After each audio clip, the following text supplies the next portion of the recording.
ये आप देख रहे हैं, ये पुल आपको नजर आ रहा है, ये जो टैंक्स आपको जाते हुए नजर आ रहे हैं, ये टैंक्स, ये बख्तरबंद गाड़ियां, ये सारी गाड़ियां इस तरह से चीन तक पहुंच जाएंगी। और ये पुल कितनी मुश्किल से बना है मैं आपको बताऊं। नीचे आप नदी दिखाई दे रही है आपको, श्योक नदी के ऊपर इस पुल को बनाया गया है। और इस पुल को बनाने के बाद अब तक क्या था, केवल उड़कर जा सकते थे, हेलीकॉप्टर से जा सकते थे। पुल बनने के बाद फौरन सेना पहुंचेगी, टैंक पहुंचेंगे और चीन की सीमा तक पहुंच जाएंगे। पुल 14,000 फीट की ऊंचाई पर इसे बनाया गया है।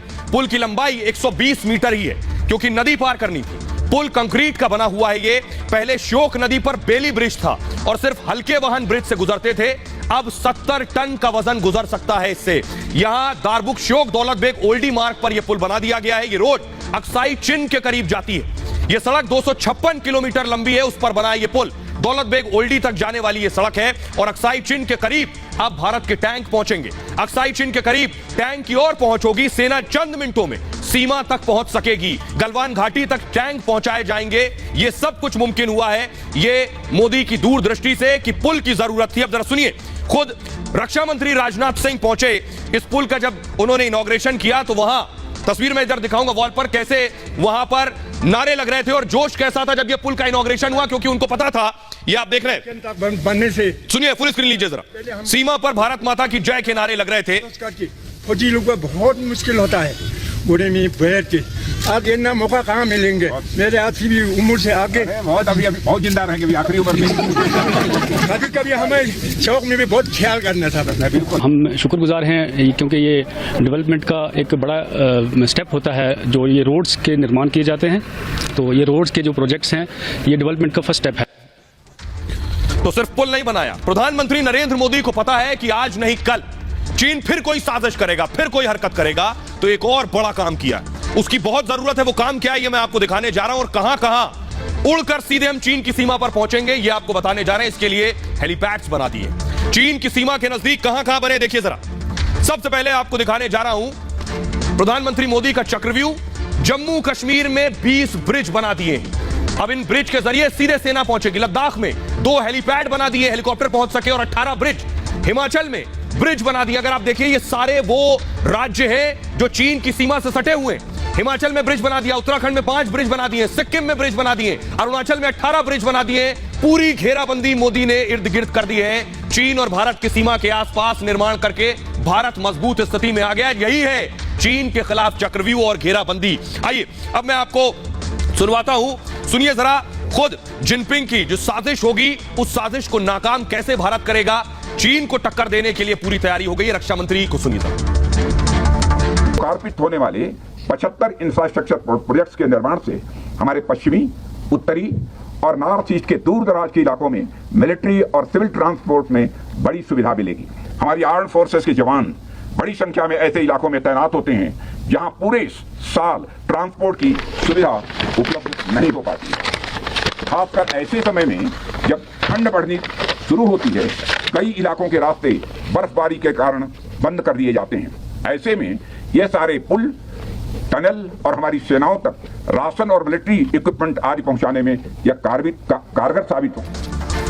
तो अब सोचिए, हर मुश्किल हालात में भारतीय सेना जो है चीन के नजदीक तक पहुंचेगी। लेकिन यह पहले क्यों नहीं हुआ, कभी आपने सोचा है? प्रधानमंत्री मोदी पहले के प्रधानमंत्रियों की गलतियां सुधार रहे हैं। इसमें जवाहरलाल नेहरू जी एक हैं, उनकी गलतियां भी पीएम मोदी ठीक कर रहे हैं। कैसे, ये मैं आपको बताने जा रहा हूं। इसको बहुत ध्यान से समझिएगा, आपको समझ आएगा मोदी आज क्या कर रहे हैं। ये बहुत पहले हो जाना चाहिए था। चीन को पहचानने में नेहरू जी ने सबसे बड़ी चूक की। नेहरू जी का जो रवैया था वो बहुत लापरवाह बताया जाता है। दरअसल सड़क निर्माण का महत्व वो समझ नहीं पाए कि बॉर्डर पर सड़क बननी कितनी और क्यों जरूरी है। अक्साई चिन में चीन अपनी पहुंच बढ़ा रहा था उस दौरान, लेकिन नेहरू जी ने इसे बहुत ज्यादा तवज्जो नहीं दी। हिंदी चीनी भाई भाई के नारे दे रहे थे उस दौरान।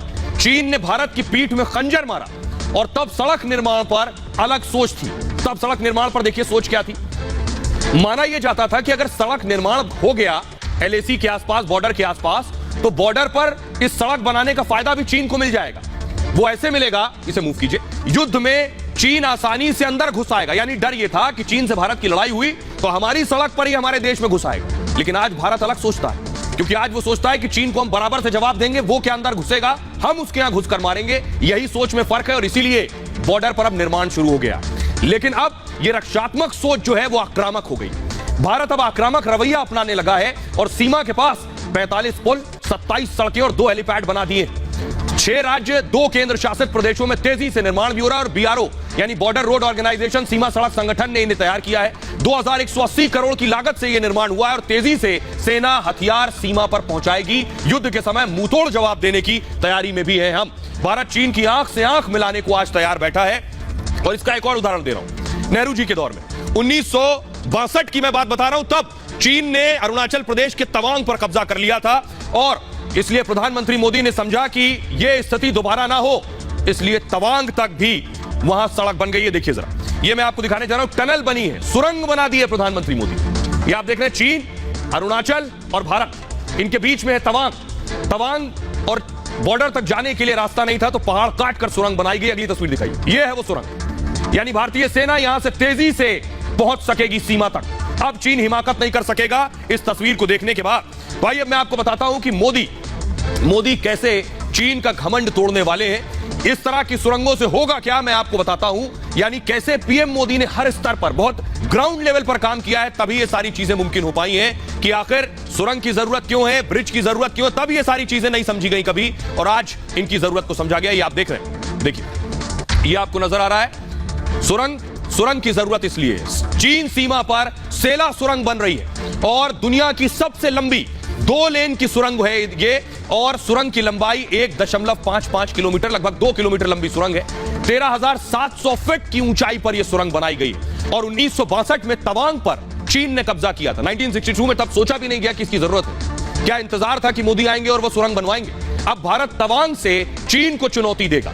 तवांग से सीमा की दूरी सिर्फ 10 किलोमीटर घट जाएगी और टनल साल के अंत तक तैयार हो जाएगी पूरी तरह से। ठंड में अब क्या होगा, ठंड में बर्फबारी हो जाती थी तो जाने में मुश्किल होती, ठंड में इस इलाके में भारी बर्फबारी होती है और अब हर मौसम में सीमा की सुरक्षा हो पाएगी इस टनल के जरिए। सुरंग बनने से आवाजाही और ज्यादा आसान हो जाएगी और आसानी से सेनाओं तक हथियार पहुंच पाएंगे, ये बड़ी चीज है। आइए अब हमारे साथ जुड़ रहे हैं मेजर जनरल एसपी सिन्हा, उनसे जानते हैं कि आखिर ये सारी चीजें पहले क्यों नहीं हुई, क्यों इंतजार हो रहा था कि मोदी चक्रव्यूह रचेंगे। सिन्हा साहब बताइए जरा, नेहरू की गलतियों को प्रधानमंत्री मोदी सुधार रहे हैं। ये 73 स्ट्रेटेजिक रोड्स जो इंडिया चाइना बॉर्डर पे बनना था, जिसकी कल्पना मिस्टर जॉर्ज फर्नांडे, जो उस समय आरएन थे, रक्षा मंत्री थे, उन्होंने कल्पना की थी। लेकिन दुख की बात है कि कांग्रेस सरकार में जिस गति से ये काम होना था वो नहीं हुआ। देखिए, पहले समझने की जरूरत है कि जो स्ट्रेटेजिक रोड्स है वो क्यों जरूरी था सेना के लिए। स्ट्रेटेजिक रोड बनने से कई फायदे हैं। पहला, मोबिलिटी। दूसरा, कि जो सेंटर ऑफ ग्रेविटी है ऑपरेशन का, वो यदि शिफ्ट करना है लैटरल या वर्टिकल, तो वो यदि आपके पास इंफ्रास्ट्रक्चर है तो ट्रुप मूवमेंट आसान हो जाता है। तो जब रोड ही नहीं होगा तो सब कुछ तो आप हेली लिफ्ट नहीं कर सकते, एयर के माध्यम से नहीं भेज सकते। तो ये बहुत बड़ा स्ट्रेटेजिक ब्लंडर था और 2014 के बाद जो परिवर्तन आया है इस दिशा में वो बहुत सराहनीय है। तो आपको ये समझने की जरूरत है कि स्ट्रेटेजिक रोड्स की जो पहले उसमें उसको नहीं अंजाम दिया गया कंस्ट्रक्शन के परिप्रेक्ष्य में, तो ये बहुत बहुत भारी भूल थी। और मुझे तो ताज्जुब लगता है जब मिस्टर एंटनी ने कहा था लोकसभा में कि हमने जान के रोड्स नहीं बनाए, यदि चीन आ जाएगा तो उसको रोड को इस्तेमाल करने का मौका मिल जाएगा। जी, तो ये तैयारी की है और इतनी तैयारी नहीं, एक और बड़ी तैयारी प्रधानमंत्री नरेंद्र मोदी ने किस तरह से हमारे लड़ाकू जहाज चीन की सीमा में फौरन घुस जाए उसकी भी तैयारी कर ली। देखिए जरा, ये आप देख रहे हैं, अब ध्यान से देखिए, न्योमा आप देख रहे हैं, चीन से सिर्फ 50 किलोमीटर दूर है, सिर्फ 50 किलोमीटर दूर है चीन से और प्रधानमंत्री मोदी ने यहां पर एयरफील्ड तैयार करवा दी, उसे अपग्रेड करवा दिया। अगली तस्वीर दिखाई जरा, फ्लिप कीजिए, ये फाइटर यहां से उड़ान भर सकेंगे, ये एयरफील्ड की तस्वीर। यहां पर न्योमा एयरफील्ड में तैयारी है कि हमारे लड़ाकू जहाज, हमारी फौज यहां आसानी से पहुंच सके चीन सीमा तक। सिर्फ 50 किलोमीटर की दूरी है, सोचिए। आइए अब आपको बताता हूं इससे फायदा क्या होगा, क्यों जरूरत है एयरफील्ड की अपग्रेड करने की। क्योंकि प्रधानमंत्री मोदी समझ रहे हैं कि चीन को आप शरीफ नहीं समझ सकते। चीन कल क्या करेंगे, जिनपिंग की ताकत बढ़ गई है, कभी भी कुछ भी कर सकते हैं वो। ग्राफिक्स प्ले कीजिए और ये आप देख रहे हैं, ये है न्योमा एयरफील्ड और इसी तरह से हेलीकॉप्टर्स बॉर्डर के चारों तरफ उतरेंगे जब हेलीपैड्स बना दिए गए। इधर आपको एयरफील्ड नजर आ रही है और ये हेलीपैड्स है। इनकी जरूरत सीमा पर सबसे ज्यादा है क्योंकि जंग की तैयारी आपको पहले करनी पड़ती है, जंग होने के बाद आप कुछ नहीं कर सकते। भारत चीन सीमा पर कई हेलीपैड बनाए जा चुके हैं, तेजी से सेना हथियार पहुंचा सकेगी, इससे चीन की हरकत पर नजर रखी जा सकेगी और न्योमा एयरफील्ड बहुत अहम है। न्योमा में पहले से एयरफील्ड मौजूद थी दरअसल, और अब इसे अपग्रेड किया जा रहा है। इसकी भी जरूरत है क्योंकि बीआरओ एयरफील्ड को अपडेट करेगी, अपग्रेड करेगी। अत्याधुनिक लड़ाकू विमान यहां तैनात किए जा सकेंगे।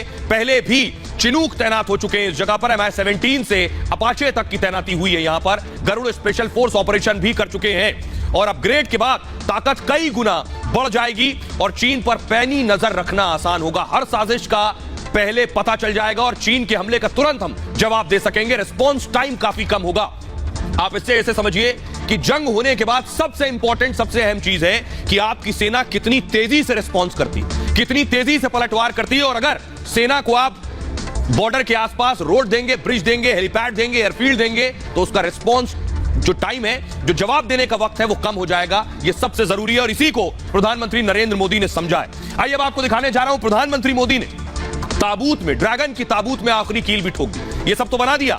अब अगली तैयारी थी उनकी, जो बॉर्डर के आसपास गांव है, उन गांवों को बसाया जाए, हिंदुस्तानी लोगों को वहां बसाया जाए, क्योंकि जगह खाली ना हो, वरना चीन आकर कब्जा ना कर ले। इसलिए प्रधानमंत्री देश के सबसे आखिरी गांव, भारत चीन बॉर्डर पर मौजूद आखिरी गांव माणा पहुंचे पिछले दिनों। और कैसे धीरे धीरे प्रधानमंत्री नरेंद्र मोदी ने रणनीति बनाई। कोई सोच भी नहीं सकता कि बॉर्डर पर गांव बसाने से भी भारत ही मजबूत होगा। बॉर्डर पर गांव बसाने से चीन को हम जवाब दे सकेंगे, ये कोई और नहीं सोच सकता। प्रधानमंत्री मोदी ने सोचा। देखिए जरा, ये आप आगे देख रहे हैं, लिखा है लास्ट इंडियन विलेज। प्रधानमंत्री वहां पहुंचे। यह भी रणनीति का हिस्सा है चीन के चक्रव्यूह के खिलाफ। चीन के खिलाफ यह मोदी की बड़ी स्ट्रैटेजी रही। चीन सीमा के पास 500 गांव फिर से बसाए जा रहे हैं। उत्तराखंड में 115 गांव बसाए जाएंगे और अरुणाचल में करीब 100 गांव बसाएंगे पीएम मोदी। हिमाचल में 80 गांव को बसाने की तैयारी हो गई है। 100 गांव को वाइब्रेंट विलेज बनाने का मेगा प्लान है। सीमा के पास के गांव के विकास किए जाएंगे। कैसे होगा? सीमा के गांव को पहले सशक्त किया जाएगा। वहां जो रहने वाले लोग हैं उन्हें रोजगार दिया जाएगा। पानी, बिजली से लेकर सड़क और स्वास्थ्य पर काम होगा। इन गांवों में शहरों जैसी सुविधा देने का प्लान है। तब लोग रहेंगे, बसेंगे, यहां बसावट होगी तो चीन की सेना घुसने नहीं पाएगी, अपने दावा नहीं कर पाएगी। चीन की हर हरकत की जानकारी आसानी से मिल सकेगी। चीन की घुसपैठ पर लगाम लगाई जा सकेगी। चीन की हर नापाक हरकत का फौरन जवाब दे सकेंगे। यह है प्रधानमंत्री की सोच और यह है उनकी तैयारी। इसीलिए ड्रैगन छटपटा रहा। सुनिए जरा पीएम। माणा गांव भारत के अंतिम गांव के रूप में जाना जाता है, लेकिन जैसे हमारे मुख्यमंत्री जी ने इच्छा प्रकट की, अब तो मेरे लिए भी सीमा पर बसा हर गांव देश का पहला गांव ही है।